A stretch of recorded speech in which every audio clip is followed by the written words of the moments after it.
تو ایک تو رمضان مبارک کے ان آخری دنوں میں ہم پچھلے دنوں کے بارے میں اس طریقے کی سوچ اور اس طریقے کا جذبہ اپنے دل میں پیدا کریں کہ یا اللہ 25 روزے گزر گئے، جیسا تجھے راضی کرنا چاہیے تھا، جیسا رمضان مبارک کو کمانا وصول کرنا چاہیے تھا، ویسا ہم نہیں کر سکے۔ تو اس پر ہم اللہ سے شرمندہ ہو کر توبہ استغفار کریں، معذرت کریں اللہ تعالیٰ سے۔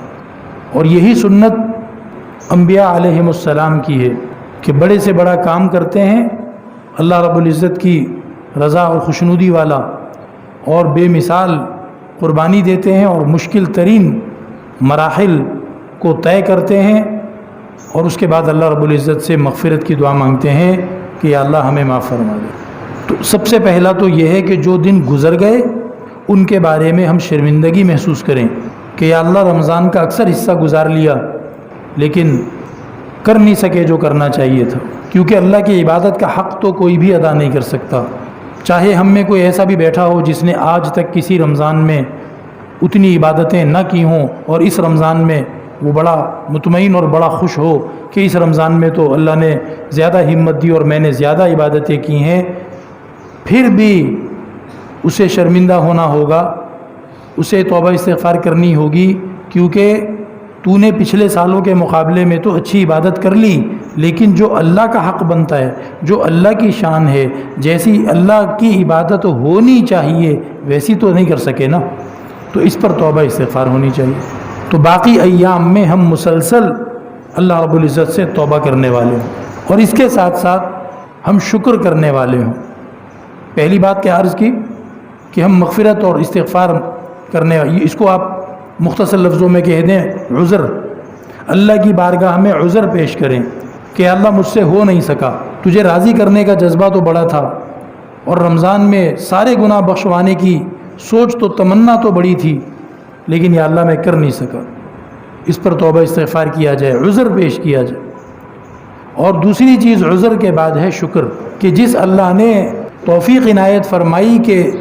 کتنے لوگ ایسے ہیں جو رمضان کے روزے کی فرضیت پر ایمان ہی نہیں لائے، کتنے لوگ ایسے ہیں جو ایمان تو لائے لیکن انہوں نے روزہ رکھا ہی نہیں، کتنے گھرانے، کتنے گھر ایسے ہیں کہ رمضان آیا اور رمضان جا رہا ہے اور ان کے گھر کے اندر پتہ ہی نہیں چلتا کہ رمضان ہے کہ نہیں،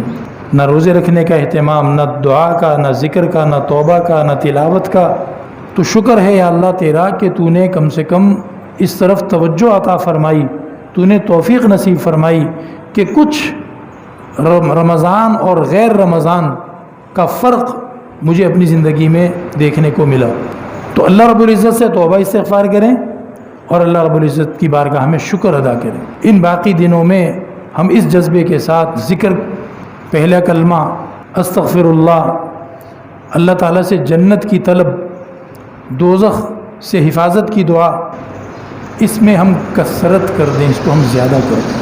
فضول ملاقاتیں، فضول باتیں، لمبی لمبی گفتگو سے پرہیز کریں، وہاں سے وقت بچا کر لا الہ الا اللہ، استغفر اللہ،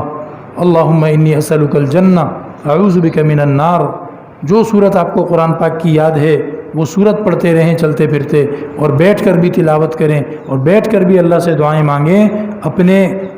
تھوڑے سے جو دن باقی رہ گئے ہیں اس کو وصول کرنے کی کوشش کریں۔ ایک تو اس بات کو ہم ذہن میں رکھیں، عذر